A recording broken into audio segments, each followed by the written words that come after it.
wal iyadu billah. Makanya kata Nabi sallallahu alaihi wasallam, iqra'ul Qur'an, bacalah oleh kalian Al-Qur'an, fa innallaha la yu'azzibu qalban wa'al Qur'an. Bacalah oleh kalian Al-Qur'an, karena sesungguhnya Allah Subhanahu wa taala tidak akan mengazab hati yang di dalamnya ada Al-Qur'an. Makanya kata Ibnul Qayyim Al-Jauziyah rahimahullahu taala, ya, Al-Qur'an adalah zikir yang paling tinggi. Ulama semuanya bersepakat, tidak ada perbedaan pendapat bahwasanya Al-Qur'anul Karim, membaca Al-Qur'anul Karim, memperhatikan Al-Qur'anul Karim, mengkaji Al-Qur'anul Karim, atau sekedar membacanya, ini lebih baik daripada dia bertakbir, daripada dia bertahmid, daripada dia bertasbih, daripada dia bertahlil. Lebih baik Al-Qur'anul Karim itu lebih zikir yang paling tinggi. Ini kesepakatan para ulama. Sehingga seseorang, ya, kalau tidak ada sesuatu dari Al-Quran di dalam hatinya, ini kata Al-Imam Ibnul Qayyim Al-Jauziyah rahimahullahu ta'ala, az-zikru lil qalb kal ma'i lis samak, fa kaifa yakunu samak idza faragha al-ma'. Zikir bagi hati itu seperti air bagi ikan. Bagaimana jadinya jika ikan dipisahkan dari air? Tentunya akan mati. Maka hati yang kosong dari zikir kepada Allah Subhanahu wa taala, yang kosong dari ayat-ayat Allah Subhanahu wa taala, kata Al-Imam Ibnul Qayyim Al-Jauziyah rahimahullahu taala, seperti kayu bakar. Seperti kayu bakar. Hati yang kosong dari berzikir kepada Allah Subhanahu wa taala seperti kayu bakar, tidak pantas kecuali dilalap api. Tidak pantas kecuali dilalap api. Maka hendaklah Allah Subhanahu wa taala, jangan kita meninggalkan hafalan-hafalan Al-Qur'an di rumah kita, ya. Atau kita mengikuti program-program hafalan satu ayat. Bayangkan hendaklah Allah Subhanahu wa taala, Al-Qur'an dengan jumlah ayatnya 6.600 sekian, kalau kita hafalkan satu ayat satu hari dengan secara istiqamah, maka kita akan menghatamkan Al-Quran dengan hafalan selama umur kita berapa tahun? Selama 15 tahun. 15 tahun kita akan menghatamkan Al-Quran kalau kita istiqamah satu ayat per hari. Maka kita tanyakan, ya, pada kita yang sudah berumur, sudah umur berapa kita? Sudah berapa ayat Al-Quran yang kita hafalkan?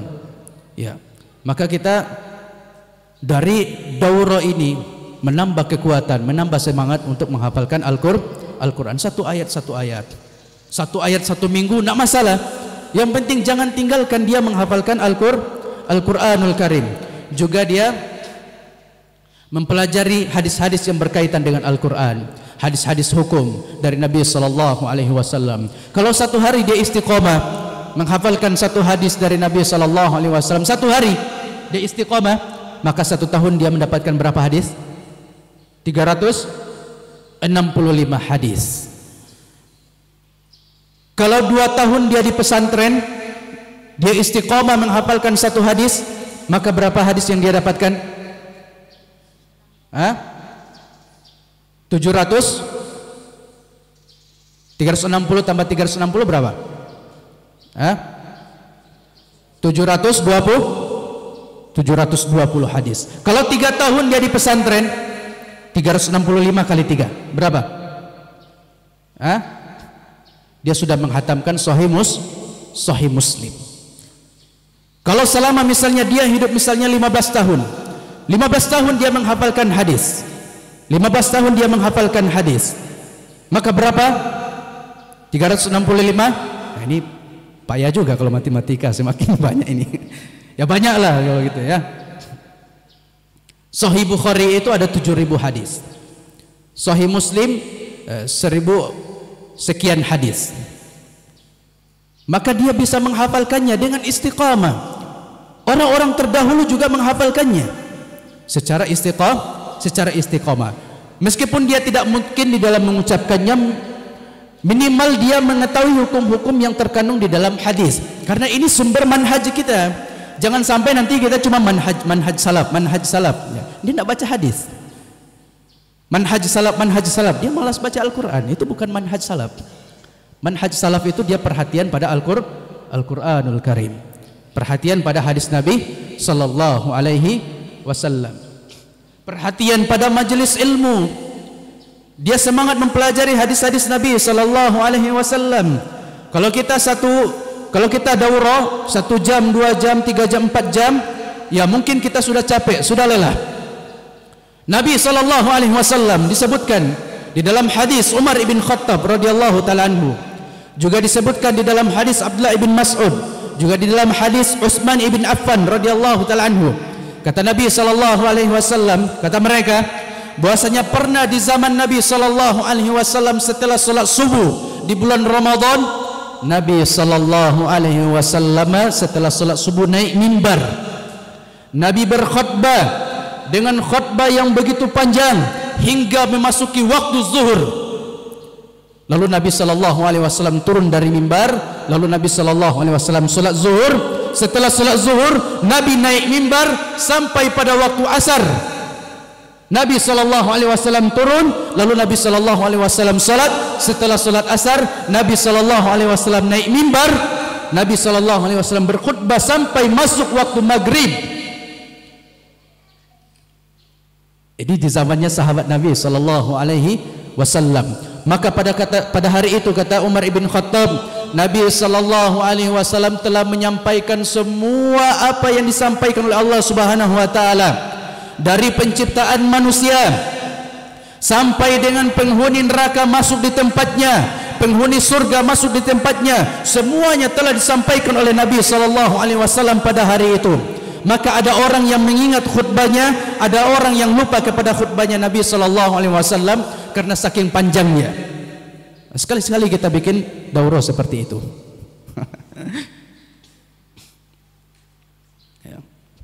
Kalau kita daurah ya kita ingat-ingat makan, belum makan. Ini ada enggak konsumsinya ini. Kita kan ingatnya itu saja. Tapi kalau Nabi sallallahu alaihi wasallam ya, seperti itu daurahnya. Seperti itu daurahnya. Ya. Nabi sallallahu alaihi wasallam berkhutbah dengan khutbah yang sangat panjang. Ya. Kadang bukan jamaahnya yang tidak tahan, ya ustadznya juga tidak tahan. Duduknya di depan ya sudah miring-miring, berarti sudah tidak tahan itu. Nah, alhamdulillah kalau Allah Subhanahu wa taala, ala kulli hal, sebagai kesimpulan bahwasanya di antara manhaj Ahlus Sunnah wal Jamaah adalah mereka senantiasa memperhatikan Al-Qur'an, mempelajari Al-Qur'an, kemudian menolong orang-orang yang senantiasa ya mempelajari Al-Qur'an, kemudian mendidik keluarganya dengan pendidikan Al-Quranul Karim, dan dia senantiasa memperhatikan hadis-hadis Nabi sallallahu alaihi wasallam. Ini poin besar dari manhaj Ahlus Sunnah wal Jamaah. Banyak perincian manhaj Ahlus Sunnah itu, paling banyak perinciannya. Tapi rincian yang paling umum, paling pokok adalah dia perhatian tidak di Al-Quran, dia perhatian tidak di sabda Nabi sallallahu alaihi wasallam, di sunnah Nabi sallallahu alaihi wasallam. Itu poin penting dari penilaian apakah dia bermanhaj dengan manhaj Ahlus Sunnah wal Jamaah yang lurus ataukah tidak. Ya kalau dia senantiasa ya dia berceramah tapi dia tidak memperhatikan Al-Qur'an, dia tidak berada di atas manhaj Ahlus Sunnah wal Jamaah. Hendaknya seseorang yang berceramah mengajarkan ilmu agama, dia lebih memperhatikan ilmu Al-Qur'an daripada ilmu-ilmu yang selainnya. Alhamdulillah kalau Allah Subhanahu wa taala, ini yang bisa kami sampaikan ya, karena keterbatasan waktu, keterbatasan ilmu, lebih kurangnya mohon maaf. Assalamualaikum warahmatullahi wabarakatuh. Nah, ada pertanyaan? Nah, fadhil.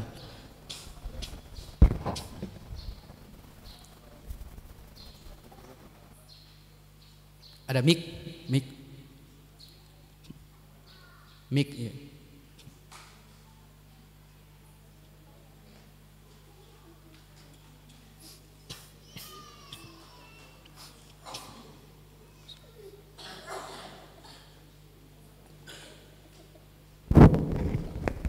Cek. Assalamualaikum warahmatullahi wabarakatuh.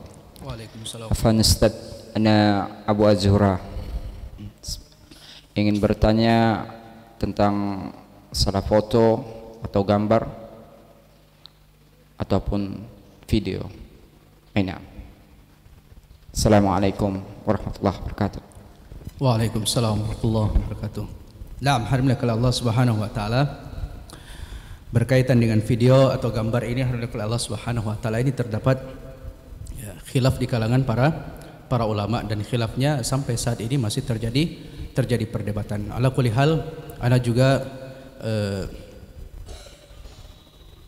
tidak terlalu masuk di dalam hal tersebut, hanya saja pribadi ana tidak senang difoto dan ana tidak senang divideokan. Baik, kita tidak terlalu masuk di sana karena kita di sini ada santri-santri. Kita tidak membahas masalah yang khilafnya khilaf muktabar di kalangan ulama. Ala kulli hal, kalau ana sendiri, ana pribadi, ana tidak senang di video dan ana tidak senang untuk difoto. Naam, barakallahu fikum. Naam. Ada lagi?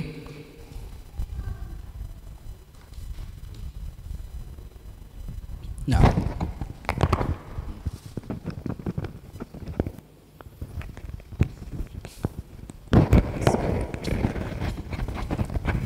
Assalamualaikum warahmatullahi wabarakatuh. Waalaikumsalam warahmatullahi wabarakatuh. Terima kasih waktu yang diberikan. Kadangkala Pak Ustadz, mungkin karena faktor usia ya tidak, mungkin karena faktor banyaknya rekaman-rekaman yang sudah masuk ke hafalan, ternyata sudah dihafal, berulang kembali, yang awalnya dari ayat pertama sampai ayat kelimanya hafal, terus diulang kembali nggak bisa hafal lagi. Ini pada umumnya daripada kita penghafal ini. Mungkin bagi anak-anak ini mungkin masih dikatakan masih ingatannya masih tinggi. Ini kalau usia ada 40 ke atas ini, awalnya dapat dari ayat pertama sampai 10 tuh hafal. Contoh surat Sajadah 30 ayat tuh. Kadang-kadang dari ayat 1 sampai 15 tuh hafal. Nanti masuk ayat yang ke 16 sampai 30 tuh udah nyangkut-nyangkut lagi tuh. Diulang balik di awal, dapat nanti yang 16 ke 30, ayat yang pertama pertengahan tuh udah hilang balik. Tapi orang membaca tahu salahnya. Misalnya ada imam nanti ke depan membaca salah, imam tuh ngerti salahnya, cuma untuk menyimaknya udah ragu balik, cuma salahnya tahu, berarti ini salah ayatnya nih. Bagaimana trik itu supaya bisalah kami untuk menghafalkannya? Barakallahu fikum. Alhamdulillah kalau Allah Subhanahu wa taala, ini juga terjadi di zaman para sahabat Nabi sallallahu alaihi wasallam. Jadi bukan cuman kita sendiri. Saya sudah orang tua, sudah menurun kemampuan. Enggak. Kemampuan akal kita itu semakin dewasa itu sebenarnya semakin tajam. Semakin tajam. Hanya saja sudah terbagi, fokusnya itu banyak. Ya, nafkah, ini uang SPP-nya bagaimana, ini sudah terfokus banyak. Sehingga ya terkadang kita membahasakannya dengan bahasa sudah kurang daya ingatnya. Padahal tidak, hadirin Allah Subhanahu wa taala. Menghafal, hadirin Allah Subhanahu wa taala, hafalan ini adalah keterampilan. Hafalan adalah keterampilan. Dan keterampilan inilah yang Allah Subhanahu wa taala berikan kepada seluruh makhluk dan yang akan kita pertanggungjawabkan. Allah berikan kita keterampilan. Kenapa kita suka lupa-lupa? Ulangnya cuma 3 kali. Bacanya cuma 3 kali. Bacanya cuma 5 kali. Oh, sudah hafal. Sudah, dia berhenti setelah itu. Kata ulama, ya, man qara'a 500 zahaba anhu nisyan. Siapa yang membaca 500 kali, lupa itu akan pergi darinya. Itu solusinya. 500 kali. Nah, pertanyaannya, mau enggak kita mengulang sampai 500 kali? Ya, kan itu pertanyaannya. Jadi kalau cuma baca 10 kali ya lupa, pasti itu lupa. Enggak usah orang tua, anak kecil saja, anak dewasa saja, hafal hari ini 10 kali dia ulang, besoknya dia lupa itu. Besoknya dia lupa. Kenapa? Cuman 10 kali. Tujuan kita menghafalkan agar dia tetap di akal kita, bukan untuk memperbanyak hafalan, bukan. Tapi ayat-ayat yang kita inginkan untuk dihafal agar dia tetap di hati kita, itu yang kita inginkan. Bukan untuk memperbanyak hafalan, bukan. Setelah tetap dia di hati baru kita tambah. Ya, jadi begitu dia cara menghafalnya, setelah tetap baru ditambah. Itulah metode dari Abu Bakar As-Siddiq radhiyallahu taala anhu. Sebagaimana keadaan yang bertanya, Abu Bakar juga demikian. Abu Bakar tidak seperti Zaid ibn Sabit yang mampu menghafalkan Al-Quran sekali duduk, tidak mampu. Bukan Muawiyah ibn Abi Sufyan yang bisa menghafalkan Al-Quran. Bukan Ali bin Abi Thalib yang bisa menghafalkan Al-Quran seluruhnya. Abu Bakar As-Siddiq radhiyallahu ta'ala anhu, dia menghafalkan satu ayat. Satu ayat, kadang satu minggu satu ayat. Satu minggu satu ayat. Sehingga beliau menghatamkan Al-Baqarah itu selama 8 tahun. Al-Baqarah 8 tahun. Ya. Al-Baqarah 1 tahun itu sudah paling lama. Ya, ini beliau menghatamkan Al-Baqarah 8 tahun. Kenapa? Ya, keadaannya sama. Jadi metodenya Abu Bakar, dia menghafalkan satu ayat, kemudian dia tidak pindah kepada ayat berikutnya sebelum ayat tersebut ya dia amalkan. Dia ulang-ulangi terus dan dia amalkan. Nah, jadi metode yang paling tepat di dalam menghafalkan Al-Quran adalah dibaca berulang-ulang. Dibaca dengan cara melihat misalnya 10 kali. Kemudian dengan cara tidak melihat ya 10 kali. Kalau masih terbata-bata ya dia ngintip-ngintip, enggak masalah lah. Ya. Kalau belum lancar tambah lagi, berarti tambah lagi 10 kali dengan cara dilihat. Setelah itu ditutup, coba dengan 10 kali tanpa melihat. Kalau masih terbata-bata ya dia ngintip-ngintip enggak masalah. Sampai dia enggak ngintip lagi, ya dia ulangi sampai 10 kali. Setelah itu dia simpan Al-Quran, dia taruh di mana Al-Quran, dan dia cari tempat yang lain. Ya, karena terkadang tempat itu mengingatkan ayat. Nah, tempat itu mengingatkan ayat, sehingga kalau kita baca di tempat itu ya cuma tempat itu yang kita ingat ayatnya. Geser dikit lupa. Nah, terkadang orang begitu menghafal. Maka dia cari tempat lain, kemudian dia ulangi 10 kali di tempat tersebut, dia ulangi di tempat yang lain, dia bawa mobil dia ulangi, dia bawa motor dia ulangi, ya. Sampai dia ulang-ulangi secara terus-menerus. Ya, sampai istri tanya, cuma ayat-ayat itu saja yang dihafalkan. Sampai saya hafal sendiri, yaitu yang diucapkan oleh suami. Berarti dia sudah hafal. Istri saja yang meninggal hafal dengan kita mengulang-ulangi ayat-ayat tersebut. Jadi solusinya apa? Memperbanyak membaca. Itu solusinya. Ya, fahim dong? Terkadang orang lupa itu bukan karena daya ingatnya, ya, karena ya dia kurang mengulang, dia kurang di dalam mengulang. Itulah yang dinamakan dengan keterampilan. Ada yang keterampilannya 3 kali baca hafal, ada yang keterampilannya 10 kali baca hafal, ada yang 1 kali baca hafal, ada yang 50 kali baca belum hafal, nanti 100 kali baru dia hafal. Nah, seperti itulah. Nah, itulah yang akan kita pertanggungjawabkan di hadapan Allah Subhanahu wa taala. Ya Allah, ndak hafal Quran, lupa-lupa, berapa kali diulang? 3 kali. Diulang ndak sampai 10 kali? Ndak. Itu akan dipertanggungjawabkan.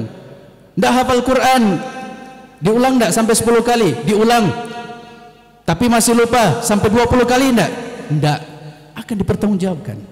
Jadi keterampilan kita itu semuanya telah dianugerahi oleh Allah Subhanahu wa taala, hanya saja ya tingkatannya berbeda. Tapi semuanya ada keterampilan kita itu. Naam. Barakallahu fikum. Ada lagi? Ada lagi? Mungkin dari Umahat ada yang ditanyakan melalui tulisan.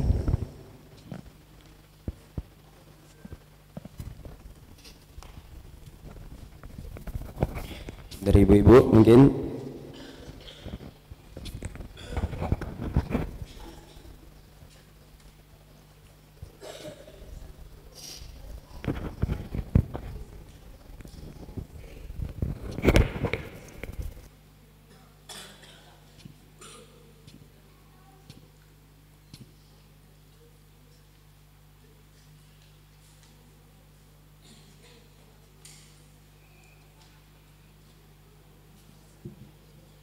Nah, barakallahu fikum.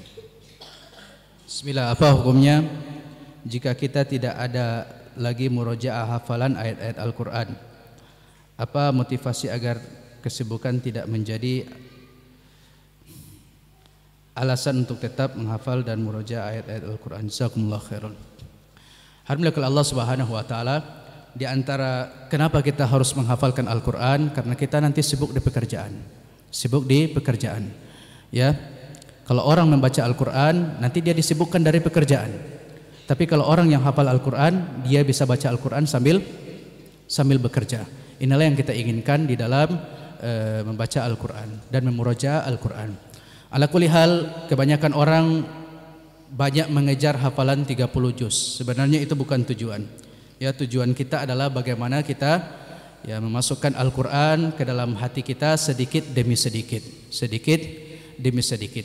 Terkadang alhamdulillah Allah Subhanahu wa taala ya, sabda Nabi sallallahu alaihi wasallam bahwa saja yang membuat seseorang lupa itu karena maksiatnya. Membuat seseorang lupa itu karena maksiatnya. Tapi terkadang seseorang tidak bermaksiat tapi dia suka lupa. Ya, dia suka lupa. Maka ini berkaitan dengan keterampilannya. Dia kurang di dalam mengulang. Dia kurang di dalam mengulang. Meskipun dia tidak hafal, tapi dia punya tilawah khusus, maka ini sudah masuk di dalam sabda Nabi sallallahu alaihi wasallam, khairukum man ta'allamal Qur'ana wa 'allama. Juga terlepas di dalam sabda Nabi sallallahu alaihi wasallam, ya, orang yang berbahaya kalau tidak ada sesuatu apapun di dalam hatinya. Maka kecondongan kita pada Al-Qur'an, kecondongan hanya untuk membacanya saja, ini sudah merupakan kebaikan dari Al-Qur'an. Sudah kebaikan dari Al-Qur'an. Untuk Al-Qur'an, alhamdulillah Allah Subhanahu wa taala, untuk waktu dengan Al-Qur'an, maka kita tidak boleh mencari waktu luang. Dengan Al-Qur'an kita tidak boleh mencari waktu luang. Kalau dia mencari waktu luang, maka Al-Qur'an ini tidak akan tetap pada hatinya. Akan tetapi kalau dia luangkan waktu untuk Al-Qur'an, maka Al-Qur'an ini akan datang padanya. Ya, ini di antara metode-metode di dalam menghafalkan Al-Qur'an. Kita luangkan waktu kita untuk menghafalkan Al-Qur'an. Kita meluangkan waktu itu berarti ada waktu kita yang sibuk, tapi kita luangkan waktu, jangan diganggu. Saya mau menghafal 5 ayat dari Al-Qur'an, maka insya Allah ayat Al-Qur'an itu tidak akan pergi dari hati kita. Yang kedua di antara metode menghafalkannya adalah berkaitan dengan satu hukum, atau satu kisah yang kita inginkan, atau berkaitan dengan kisah kita yang ternyata bersesuaian dengan ayat-ayat Al-Qur'an, maka kita hafalkan. Dan dengan mengingat kisah-kisah kita atau mengingat hukum-hukum yang berkaitan dengan amalan kita, maka insya Allah kita akan mudah memahami ayat Al-Qur'anul Karim. Naam, barakallahu fikum. Ada lagi?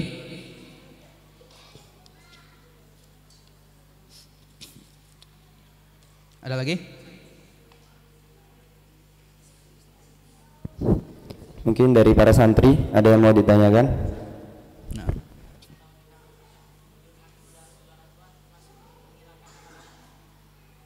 Naam. Durhaka kepada orang tua, ya. Perhatikan, Allah Subhanahu wa taala katakan di dalam firman-Nya, "Wa man a'rada 'an dzikri fa inna lahu ma'isyatan dhanka wa nahsyuruhum yaumal qiyamati a'ma." Ini berkaitan dengan pertanyaan yang bagus tadi dari santri, apakah durhaka pada orang tua menghilangkan hafalan Al-Qur'an? Perhatikan firman Allah, "Wa man a'rada 'an dzikri." Barang siapa yang berpaling dari peringatanku, dari ayat-ayatku, fa inna lahu ma'isyatan dhanka, maka baginya kehidupan yang sempit. Ya, bukan hanya menghilangkan, tapi baginya kehidupan yang sempit. Wa nahsyuruhum yaumal qiyamati a'ma, dan akan kami bangkitkan dia pada hari kiamat dalam keadaan buta. Bagaimana kaitannya dengan durhaka kepada orang tua? Berbakti kepada orang tua termasuk ayat-ayat Allah, termasuk peringatan Allah. Wabil walidaini ihsana, dan berbuat baiklah kalian kepada orang tua, kedua orang tua. Ya, jangan mengeraskan suara, ya, jangan meninggikan suara, bahkan sekedar mengucapkan ini sudah termasuk durhaka kepada orang tua. Ya, jangankan menghilangkan hafalan, kehidupan yang sempit, ya, dosa besar baginya. Naam, menghilangkan hafalan itu mudah, ya, itu standar di bawah. Diberikan oleh Allah Subhanahu wa taala dosa yang besar, dibangkitkan dalam keadaan buta, padahal dia termasuk orang-orang yang bisa melihat.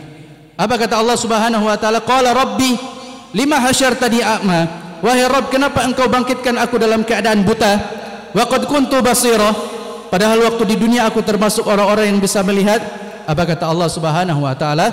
kadzalika atatka ayatuna fanasitaha wa kadzalikal yauma tunsa. Begitu pula datang ayat-ayat kami, peringatan-peringatan kami, akan tetapi kamu lupakan, maka pada hari ini pun kalian akan kami lupakan. Datang ayat-ayat kami yang memerintahkan kalian untuk berbakti kepada orang tua, tapi kalian tidak berbakti kepada orang tua. Kalian lupakan hukum-hukum tersebut, kalian lupakan ayat-ayat tersebut, padahal kalian membacanya, padahal kalian menghafalkannya.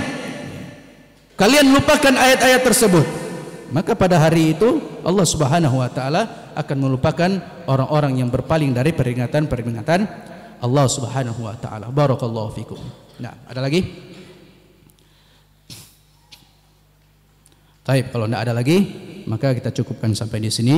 Semoga Allah Subhanahu wa taala mengampuni dosa-dosa kami, kesalahan-kesalahan kami, ya. Kemudian Allah Subhanahu wa taala mengumpulkan kita di tempat yang paling baik, yaitu di Jannatul A'la, di surganya Allah Subhanahu wa taala yang paling tinggi. Terakhir kita berdoa kepada Allah Subhanahu wa taala, semoga Allah Subhanahu wa taala dengan sebab majelis ilmu ini Allah Subhanahu wa taala menggugurkan dosa-dosa kita. Dan terakhir kita tutup dengan doa kafatul majlis. Subhanakallah bihamdika asyhadu alla ilaha illa anta astaghfiruka wa atubu ilaik. Assalamualaikum warahmatullahi wabarakatuh.